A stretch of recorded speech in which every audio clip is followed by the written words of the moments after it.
I'm on with writer, director, producer Mark Stouffer, and he's the winner of 2 Emmy Awards, including Outstanding Achievement in Directing, 9 Emmy Award nominations, a Directors Guild of America Award, a Best Actor nomination, and over 75 international awards.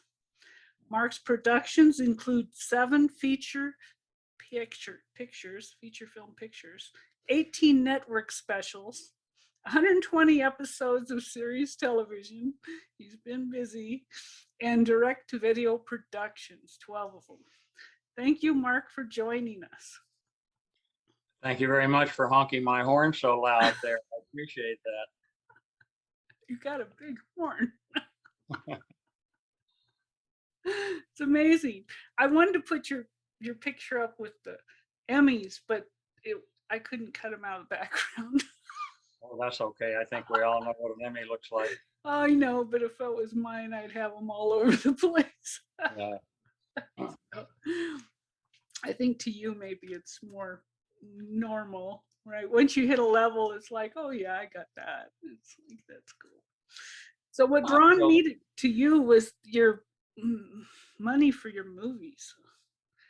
We all need that. I've done that for many, many years. That's how I make my films, is I raise the money first, then I go make the movie with my financing system, which is moneyforyourmovie.com. Simple as that. Yeah, it's amazing. I'll give people the link at the end. But can you tell us a little bit about yourself and how you got into this business? Because from what I saw, you're a nature photographer, cinematographer at first. Is that how you started? Well, that's because I grew up in the Midwest. I grew up on 6 acres, forested acres in Arkansas. So I'm no Hollywood guy.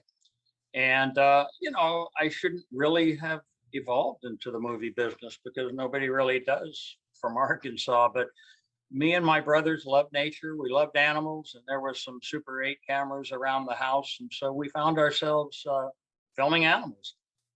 And then we decided, well, wow, look at this. There's these things called endangered animals that are threatened with extinction. So me and my brothers focused on filming endangered animals. And we actually did a film about it.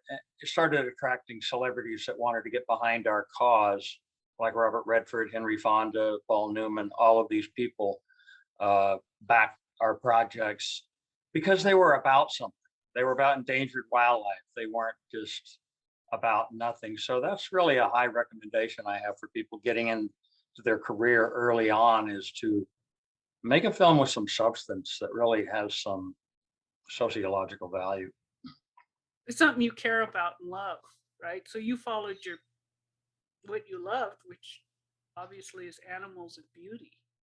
Well, you're always going to do your best work with things that intrigue and interest you. And yeah, I definitely followed the things I loved. And right up to today, I'm still, I still do a lot of National Geographic television on endangered animals and dramatic animals. So that's continued to serve me. And I'm not only a nature photographer, though. I do all kinds of films. You did is it Wild America that you did? That's a $20 million movie, Wild America, that I produced at Warner Brothers with Morgan Creek Productions. And that was a true life story of me and my 2 brothers growing up in Arkansas. And actually, that was a story about launching out of nowhere, so to speak, and pursuing a dream. That's what that subject was. And I financed that film with my fundraising system, moneyforyourmovie.com. And it was, I have to say, that's put me into a lot of control in my career, being able to get to the money to actually make the project. Otherwise, you're just sitting there with your hat in your hand, hoping and praying the phone will ring. Well, and also, if you get your own money, you don't give up as much control, right? That's right. But you still have to make a highly commercial project. You can't go out on some esoteric, limb that people really don't relate to. So, yeah, you get to choose your own subjects and such, but there are certain rules you have to abide by. I mean, after all, there's no sense making a movie unless an audience sees it. See it. So you got to be sure and make a movie an audience wants to see, as Yeah. silly as that sounds. No, that's totally understandable. I hear you on that. And it needs to have conflict and everything. You're a writer also, right?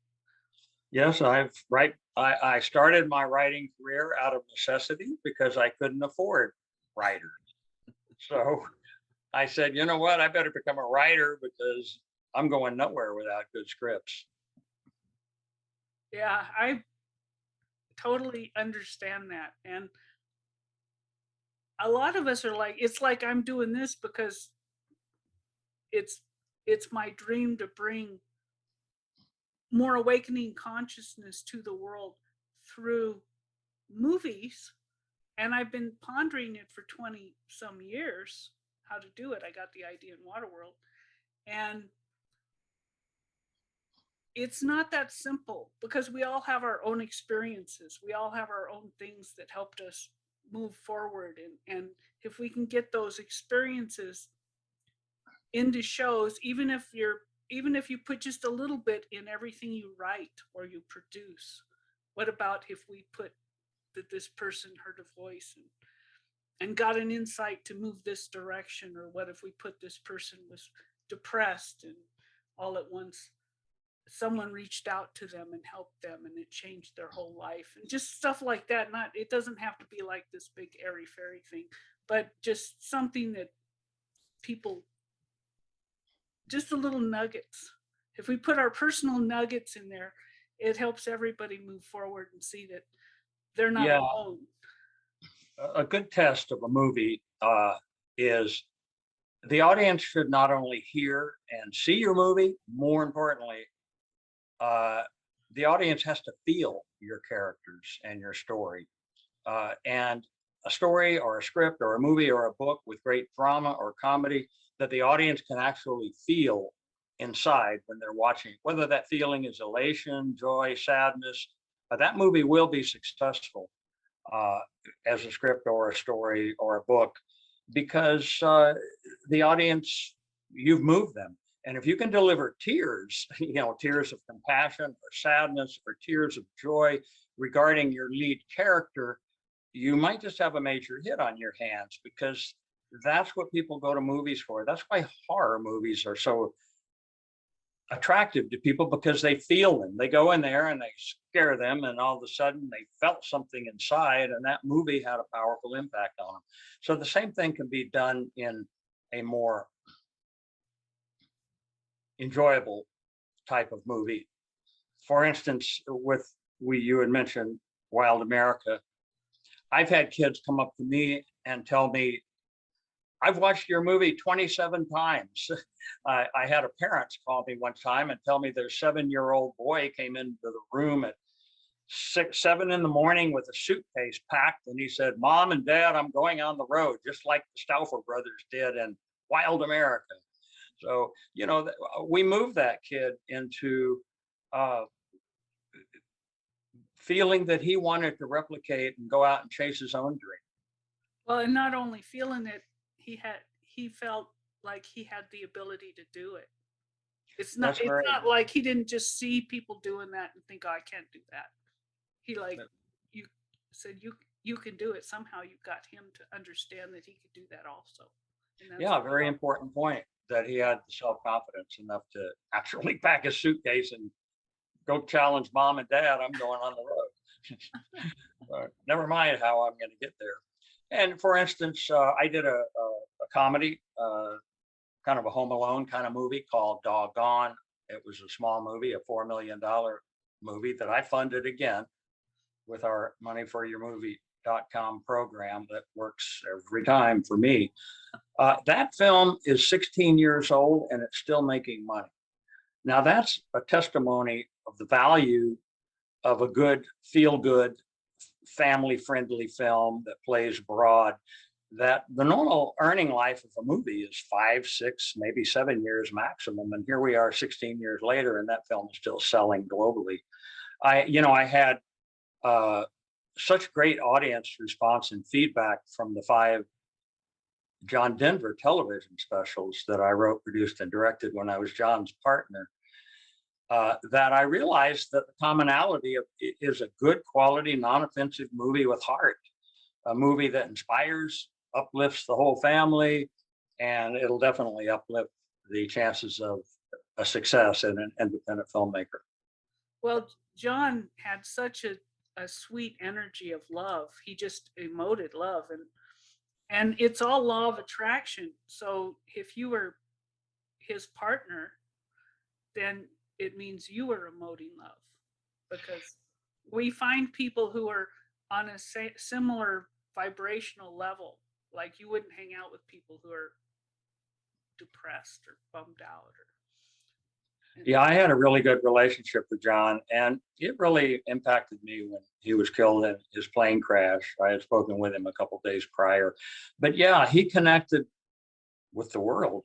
One time he called me at 5 in the morning and said, "Come up here, I want to talk to you." And I went to his house and we drank coffee, and he said, "I want to be president of the world." And I said, "John, that's a little bit big." He goes, "No, no, you don't understand.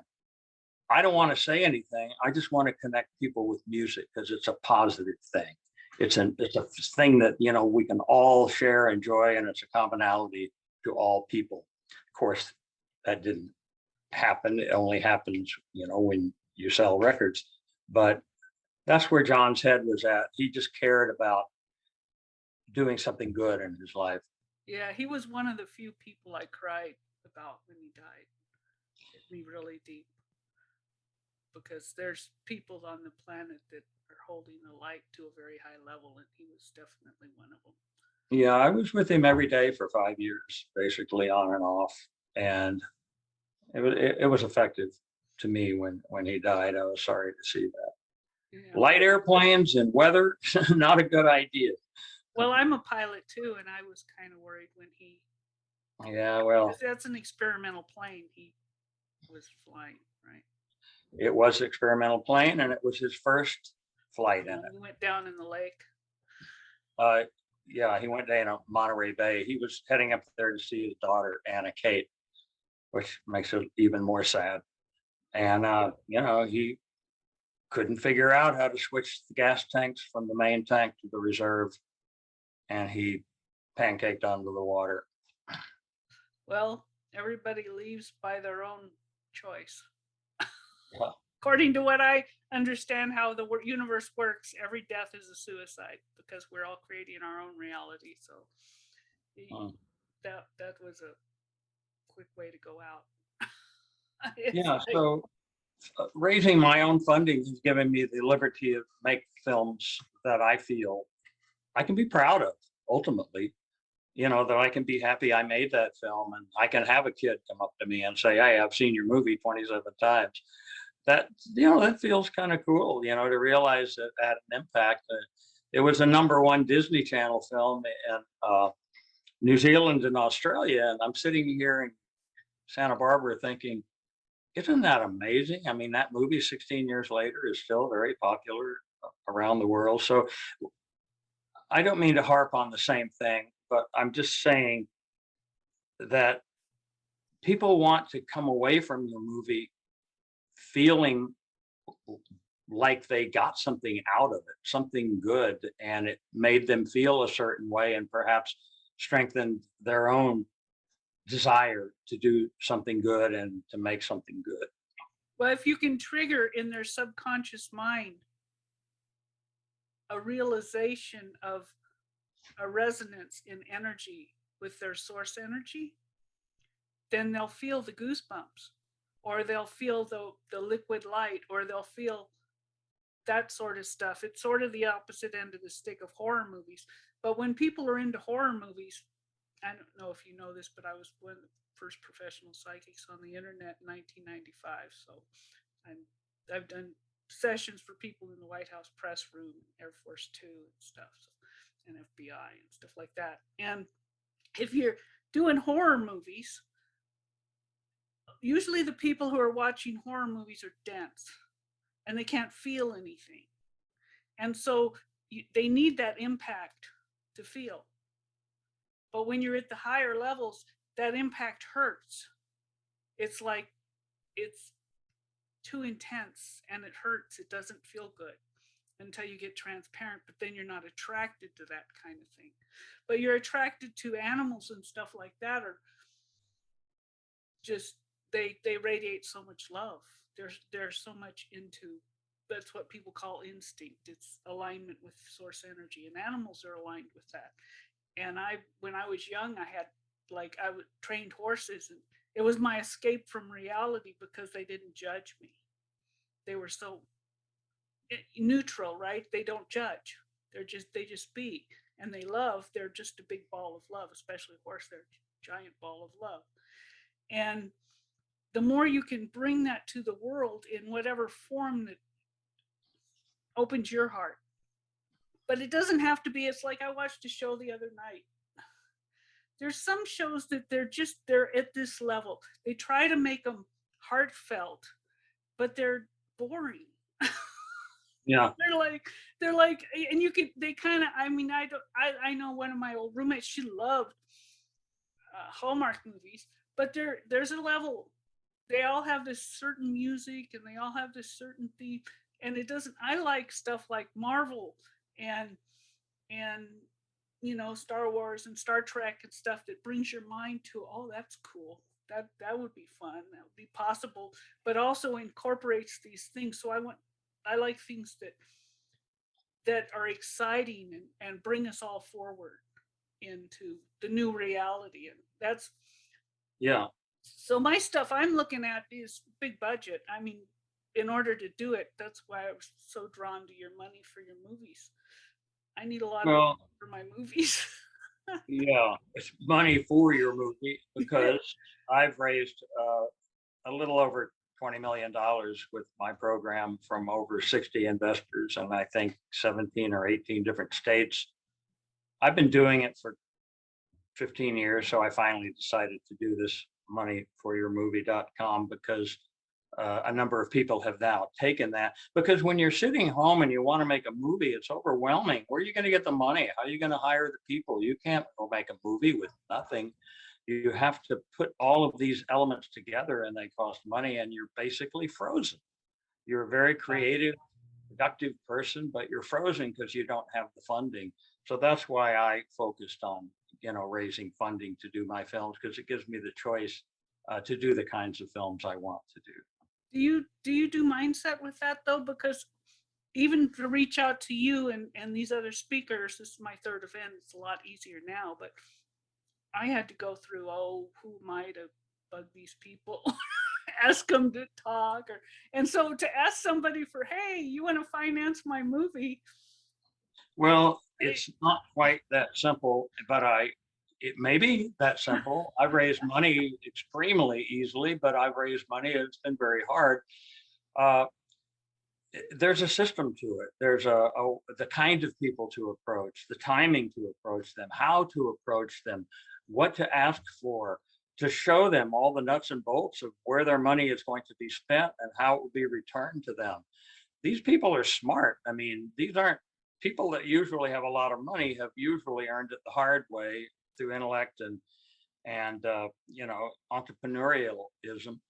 And these people are pretty clever, and you're not going to pull any wool over their eyes. So my program is very complete in showing an investor a compelling enough presentation in the form of a good quality business plan that causes them to genuinely have confidence in and believe that their money is going to come back with profit.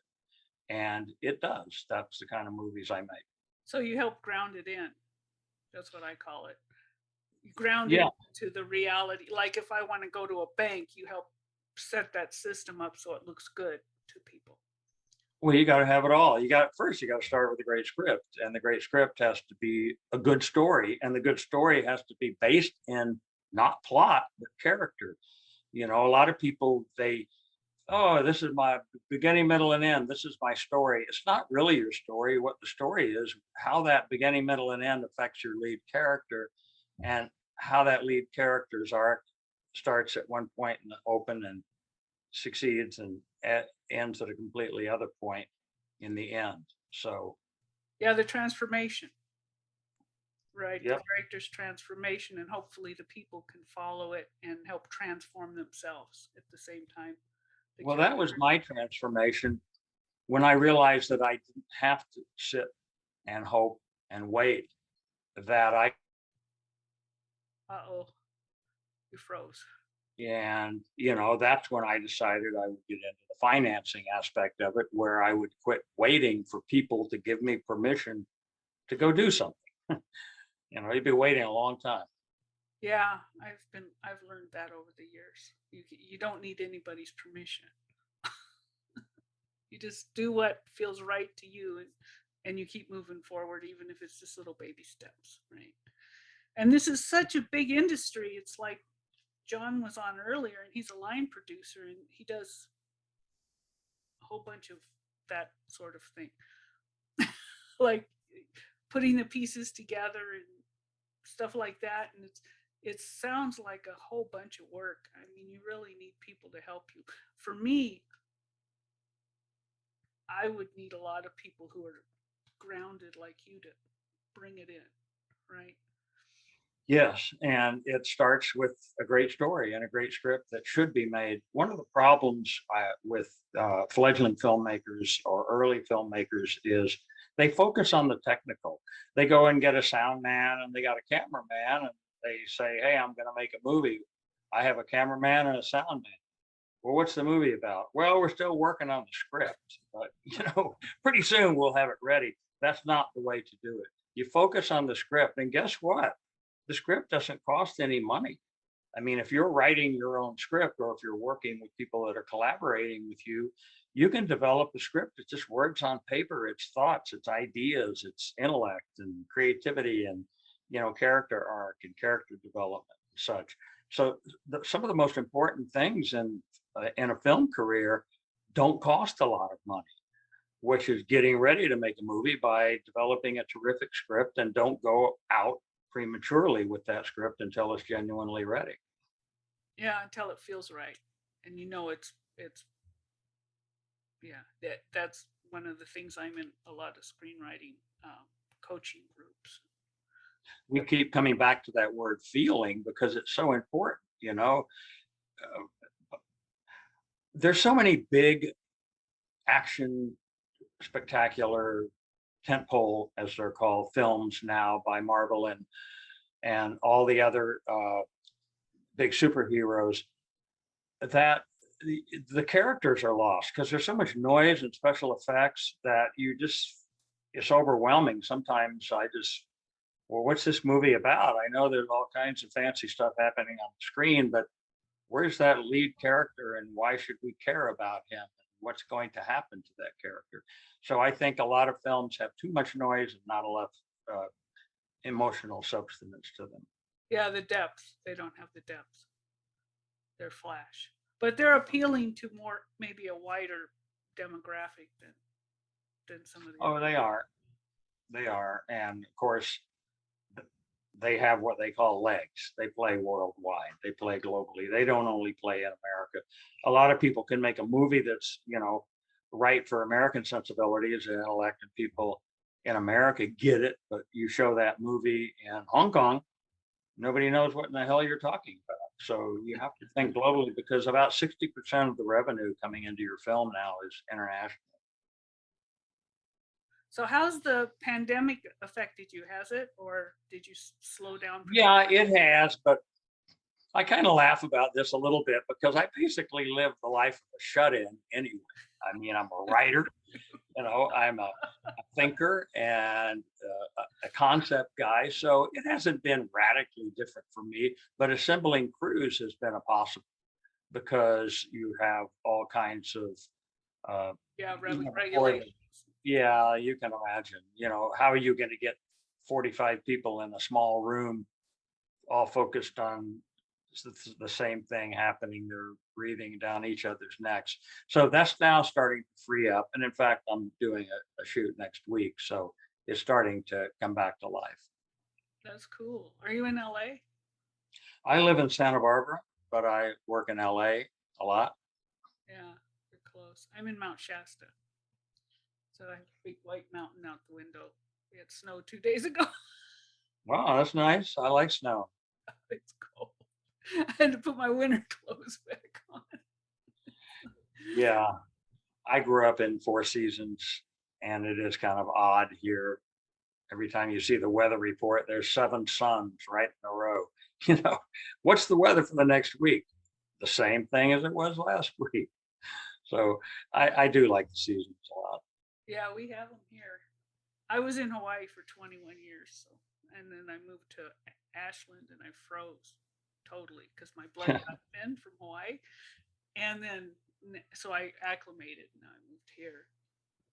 So Are most of your listeners filmmakers, or are they writers or a lot authors? of them are screenwriters, and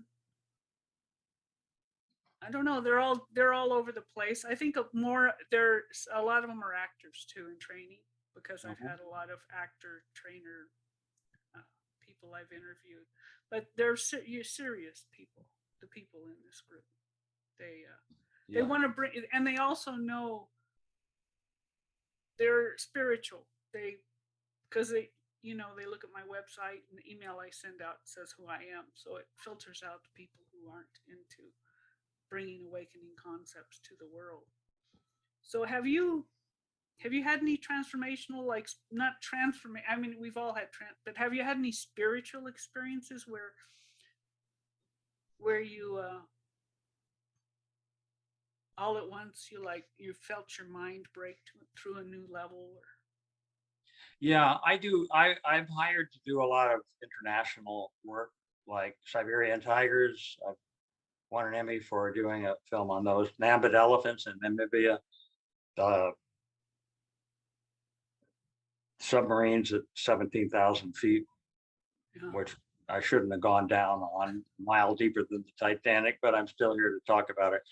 Uh, I remember one time I was in Namibia at a place called the Skeleton Coast. It was called the Skeleton Coast because each morning the wind would blow so hard you could go out and find human skulls out in the desert where we were working because so many people had historically died in shipwrecks and thought, I'll just cross this desert and get rescued on the other side. Well, there isn't on the other side. It's like a 600-mile across. So I was out in this desolate place and I've never seen so much space around me and there was nothing for as far as you can see. And I just had this feeling that, God, I could be the first person on earth. I could be the last person on earth. I could be on another planet.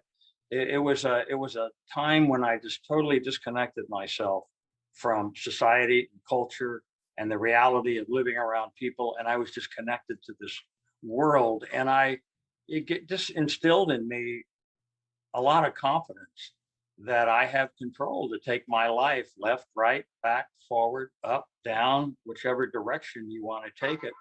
And it really helped. Sounds sort of like a meditation. You were kind of in a meditative expansive space because you did see thought forms float around earth, and so if I'm on Mount Shasta, that's why monks live on mountains. Because there's less thought forms. If you're when you're in like LA and stuff, all these people's thoughts are floating around, and you have to be a little more transparent and strong to handle, to be who you are inside yourself. And when you get in a place like that, you could just let your mind expand without being distracted by TV or others or whatever's around you. So that's really cool. Yeah, it's hard to do. There's a lot of noise. I mean, we're checking our email, we're getting mail in the mailbox, we're looking at all of our little messaging on the computer. There's not much time for ourselves anymore. And I guess the point I'm making is out in the middle of nowhere, out in the Napa Desert with elephants and baboons that would pull my hair at night. I'd wake up, baboons would be yanking on my hair at night, which was a kind of a scary thing. 'Cause Yeah, a they're baboon strong, right? is a big animal. Yeah. Uh, I really said, I'm going to take this experience of being first person that's ever lived on the planet, and I'm going to focus and accomplish what I want to do in my life. And that's why I've had the confidence to really start the financing of my own films, because I knew that I was going to burn too much time waiting for other people to do that step for me. Well, and this is such a gift to the world. I'm going to put it in the chat, your link, because everybody needs this. Even if you don't want to get your own money for your movie, this will help you understand the concepts of financing and film and what it takes to get there, and you'll have a lot more confidence, and you'll be able to talk to producers at a level that they're at, because a lot of producers, that this is what they deal with. And so if you can't talk to them in their language, everyday language grounded in, which is what I call it, Yeah. Uh, um, on our website that you just posted, that moneyforyourmovie.com, is a free lesson. It's a 20 lesson course, the whole course, approximately 3 hours. And there's a free lesson that your viewers and listeners can check into. But one of the great aspects about funding your own movie is this: when you go find a deal for a movie and you've got no backing financially to it, you're at the mercy of these people driving a deal that is best for them and has no advantage for you usually. That's before your movie is made. But if you raise your money, go make your movie, you walk in the door with a completed movie, you're in a completely different realm. You've got a property that's already completed. The proof of concept is right there for these executives to look at on the screen, and you can drive a far, far, far better deal for yourself regarding distribution and profit participation, and even the fees that you can recoup for your work on the movie. well, you'll also have a lot more confidence. So if you're walking into a producer and he says, I'm going to give you this deal and it's all on the back end, I'm sure you address that in your course. It's probably not the best deal to get, right? If you're a screenwriter, it's like you'll know what feels right and what, no, I don't think so, right? It's Yeah, but I have to say something to your listeners, because I think that a lot of them will go down this financing road. Get ready to feel the fear of picking up the film and making those cold calls. It's not easy, and it's nothing that comes innate. You have to learn this and develop the art of cold calling. There's also, fear and stress involved in calling people you don't know, calling them, cold calling, and trying to generate their interest in your project. So these are things that I spent probably 6 or 8 years perfecting before I finally had my system down. And I think that my course could help people overcome some of those initial restrictions they put on themselves, like, I'm too scared to pick up the phone, I might say the wrong thing. This person has millions of dollars, I don't, so I don't even know how to talk to them. Well, yes, you do, really. You just have to tell them something they want to hear. So dealing with the fear and anxiety of actually launching into cold calling and fundraising is a big part of my course. yeah, that's so needed. And I think it would be, it just doesn't even have to be a movie. It has to be, if somebody's got a project and they want to know how to get money for it, right? And now things are virtual. There's so many projects that are out there. Some people are gamers. I've had gaming creators on here, and they might be the creator and need somebody to help them uh, get money for their gaming system or their game they're creating. It's Yeah, I'm really glad you mentioned that, because there was a crossroads we had. Is this money for your entrepreneurial project, or is this money for your movie? It's money for whatever you want to develop, as long as it's a good concept in a commercial area with profit potential that an investor would find attractive. So I called it moneyforyourmovie.com, because that is what I've expert in yeah. and special in. Well, I'm everything's wondering about, merging now, right? Just like this. yeah, I can actually, and I have on my other ones, I'm going to put it on IMDb and you actually get credit for this now. It's, it's because the world has changed. And so there's, there's a virtual merging with traditional filmmaking and streaming and everything. All the markets are opening up, and there's a lot of opportunities for people right now if they are confident. I think confidence is the main thing, and that to me is what you hold. You have that energy of I'm confident. I know what I'm doing. you have to be confident. You can't proceed and go through all the ardent steps it takes to get a real movie made unless you feel confident in it, because you're going to spend a year or more doing that. So you have to have that self drive, the drive within yourself and the tenacity to stick with it. Uh, but again, it's always better working with other people's money. And that's what I like doing, because it's not that I don't mind going out at risk myself, but I don't like making a movie when you really don't have the money to make the movie. You're kind of begging and please help me. Can you come do it for a 30-year rate? Those things can make a filmmaking process very difficult for the filmmaker if they don't have the funding to even pay for the basic fundamentals that it takes to shoot even the smallest skeletal streaming platform independent film.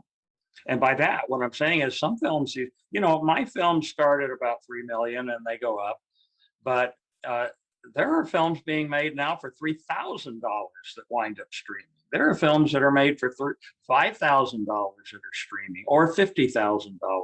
You don't have to get up into this big budget. You don't have to be looking for the kind of money that it takes to make, a real independent film. And I'm talking, maybe 2 million and up is what I think you need to make a movie. But it's all about the quality of your story and the characters. You can we'll look at some of the films that are some of the famous films from the past that have been made. Some of them are so old people won't remember the titles, that have been made for virtually nothing. Like Robert Rodriguez's first film, El Mariachi, was made for $5,000, and it wound up making hundreds of millions of dollars and launched his entire career. And when you look at what he says about what it took to launch, he said, well, I had a guitar, so I had a guitar case. My father had a car. I had a friend with a bar, so I had a bar. So he just worked with what he had, and he built a movie around the things that he had to work with. And, here this filmmaker out of Mexico just wound up launching himself and his career to the top. So kind of guerrilla filmmaking. He had a good story. Yeah. Story is so important. Story is everything. A lot of people, they just put story down the list somewhere. A story is the most important thing, story and character. And it doesn't cost you money to do that. You do that on your own. You use your own creativity and intellect and to go out and develop the script. And you don't have to start spending money till you get the hardest part done, which is the screenplay. Yeah, and then you have the confidence. For me, even if I got other people to produce, or if I sold something to, say, a streaming platform or something, it would help me in the negotiation to know that's a good offer or that's not a good offer. And I think that's where a lot of people are. They just don't have a concept of what's a good offer for a first time screenwriter or filmmaker. What is normal? Do you talk about that in your I talk about that. It used to be that kind of information was hard to get to. Where are you going to find that out? Now you can Google and find out anything. What's the fair amount to expect back on a $75 million, $75,000 independent film. What's the scenario of the deal structure? What could I expect to make in fees? You make your money in a movie several different ways. I make it as a writer or a producer and a director. Sometimes I get a fee for all three of those roles. Oh, that's Then cool. yeah, well, that's fair because you do the work, and by the time the movie's over, you go, you know what? I earned every nickel of that fee, and you do.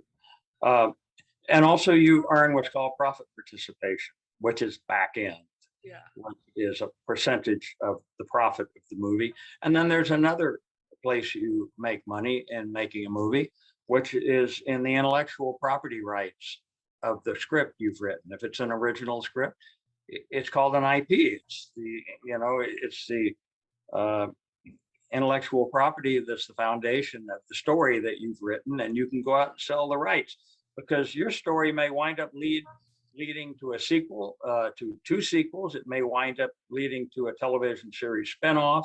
It could also lead to a television series remake of your feature movie.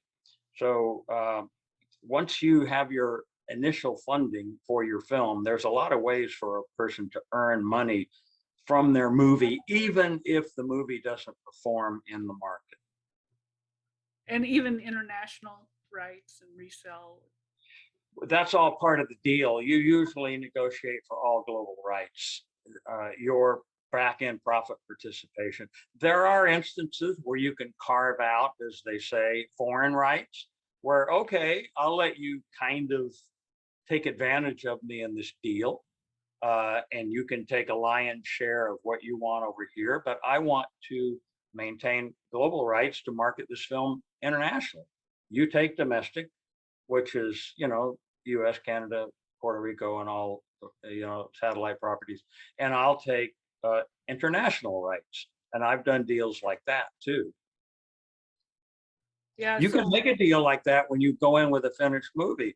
That's why I raise money with moneyforyourmovie.com, because you can drive deals that you can't drive. I mean, you can force deals that you can't force when you're selling an idea rather than selling a movie. so you actually got money to make your .com, to make your course? Like, did you get financing to make your course? Is that what you said? No, I didn't have anybody fund Oh, you did just moneyforyourmovie.com. I yours. did that independently on my own. Uh, had a wonderful partner in it, Robert McCullough, who is a enormously successful screenwriter, created lots of hit television, and Bob recognized the value of the project that I was working on. Uh, Bob also runs a couple of screenplay contests, which is Los Angeles Screenplay Contest and WIKI Screenplay Contest.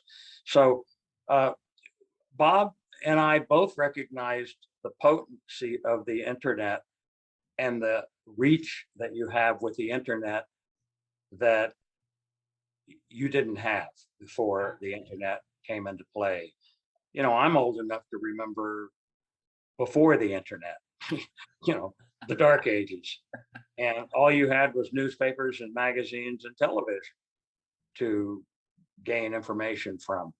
Well, now you can get to any information you want. And guess what? You can also get the home address to practically any billionaire in America through the internet.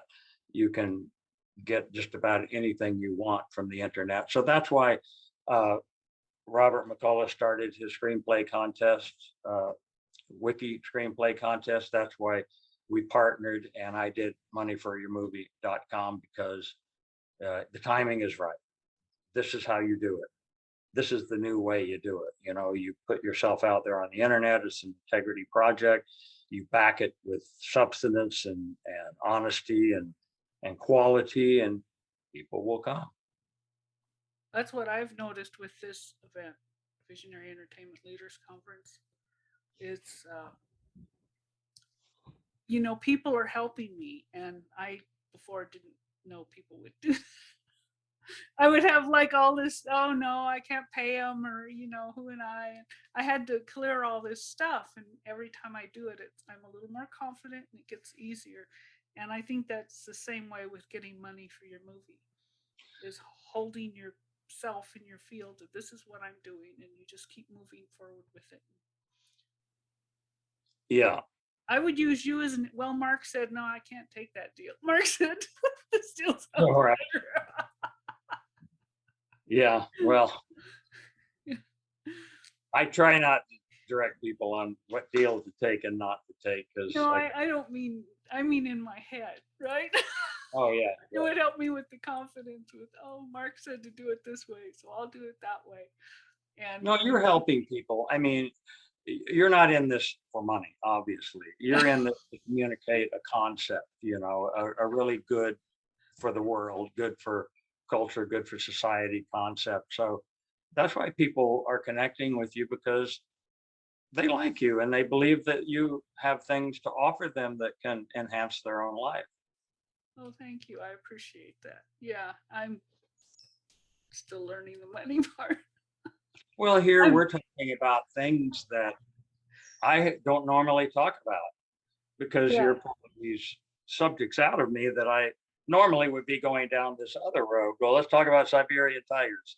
Well, how about named elephants? Or do you want to go to the bottom of the ocean and find a Japanese submarine with $30 million in gold on it? That's where most of the interviews that people would want to do with me take it. Nobody really takes it where you're taking it, which is how can people take this and how can it benefit their life in some way? and how can they incorporate it into their work to help benefit other people's lives? Yeah, and how can it clear out some confusion? Or one of the great stumbling blocks is our own lack of self-confidence in taking those steps forward. I can't take those steps forward. I might trip and fall.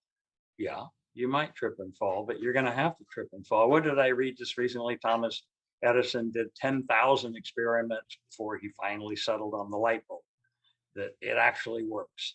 Yeah, Well, kept going. that's a true story. He's Tesla too. They stayed their little garage building things for 10, 20 years before something worked for them. Yeah, he's a little more. I love Elon, but I think he's a little negative based because he's trying to save humanity by going to another planet when it might be nice to clean this planet up first, in my opinion. I like watching him, but I'm not going to live on Mars. Sorry. Well, and he does, so he's motivated, but he might be motivated from something that rather than a positive. But I guess as positive as and Tesla is such a wonderful thing, so it does help the world. I love people who help the world.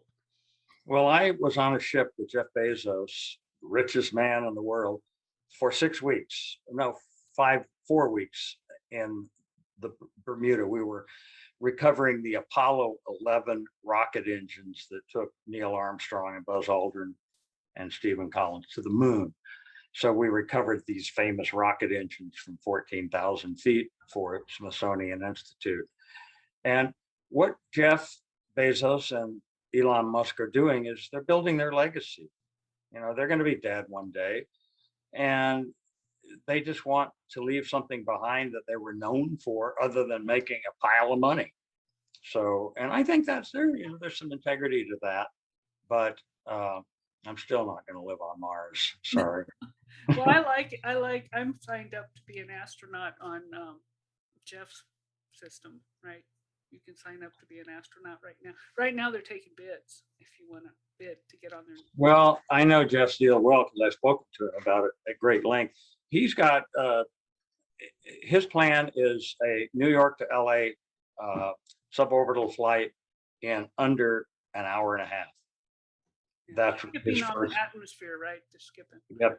Go New York to LA on a supersonic, whatever it's going to be. It's going to be fancy, and it's going to have rockets on it. I can tell you that. Not going to be prop.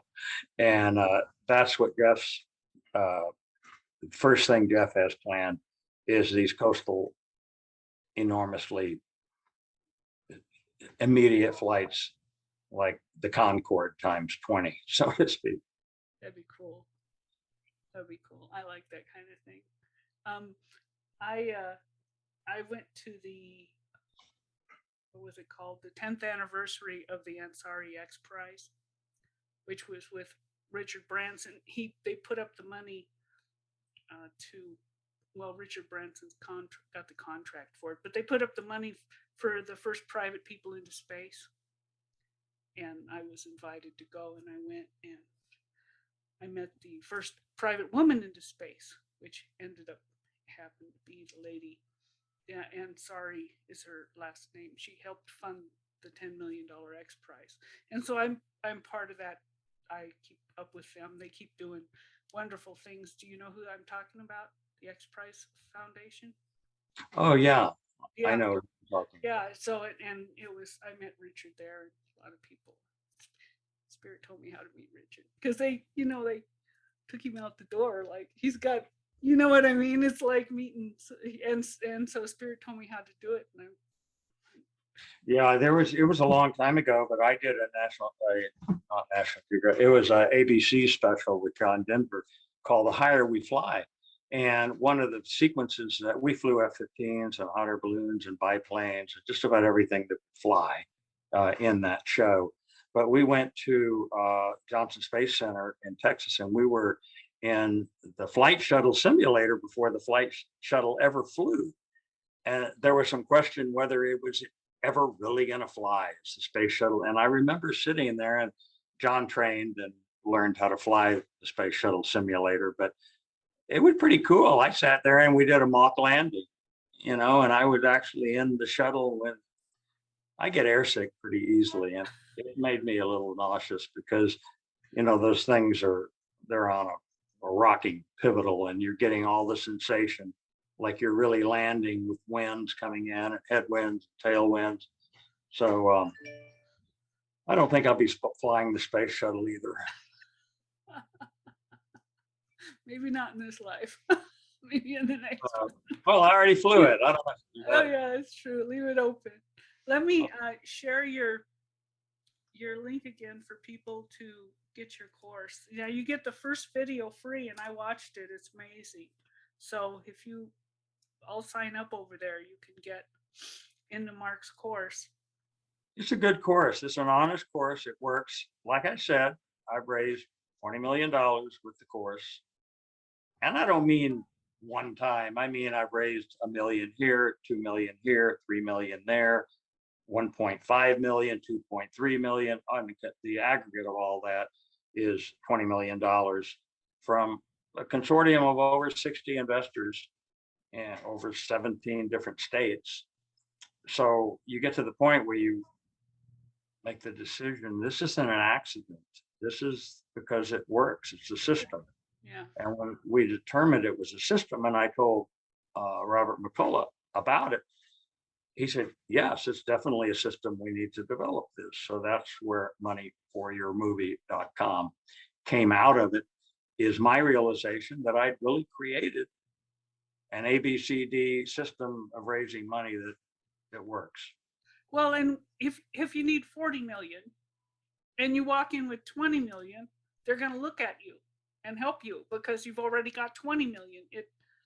So you can keep building it. And then the next time you do a movie, you can go back to all your investors, as long as you made some money or at least got them back their investment, and ask for more money. And so it propels you forward in that, right? It helps you move forward so you don't get stuck. Because what you were talking about, that was the main thing with you is, and you've mentioned it several times, you didn't like that feeling of being stuck. And I totally hear you, because a lot of writers are. They're just stuck. What do I do next? What do I do next? Who do I call next? Who's going to fix this for me? Nobody's going to fix it for you. Oh, you're saying they're external. Who's going to fix it? Well, there are exceptions. If you write a screenplay that is so mind-blowingly fabulous, you can attract financiers to you in the business. I've never gone to the business for my money. I've never gone into the motion picture or television industry looking for money. I've always gone outside of that. I've gone to mid-America, where you're not in Los Angeles driving down Hollywood or Boulevard or Vine or whatever. It's not that familiar. It's a to them in the Midwest and Oklahoma, Texas. I've raised a lot of money from people in Oregon. Um, oh, like I said, 17 states. I could go on, but I go outside of the average place to look for money. Where do you look for money? Well, Los Angeles, New York, Chicago, or Atlanta. Those are the big places. Well, you're not going to probably find your money there because those people have been beat up and cynical, and they've had a zillion people come to them asking them for their money, and those people have taken their money and spent it recklessly, and it hasn't come back. Hell no, I've been in LA a long time. So that's why I go to these little rural enclaves, uh, Springdale, Arkansas. I could go on. Charleston, West Virginia was a $2.1 million investor for me. And, let me tell you, the first day you hold that check in your hand and you look at it and you go, you know what? I really do believe in miracles. Hallelujah. I Well, mean, and somebody believes in my project. somebody believes in my project and I believed in it and I stuck with it. And here I am getting on a plane with this check, that I kill for, and I'm going home and I'm going to go make my movie. It's the best feeling in the world. It really is. That sounds so cool. Well, thank you, Mark. This has been amazing.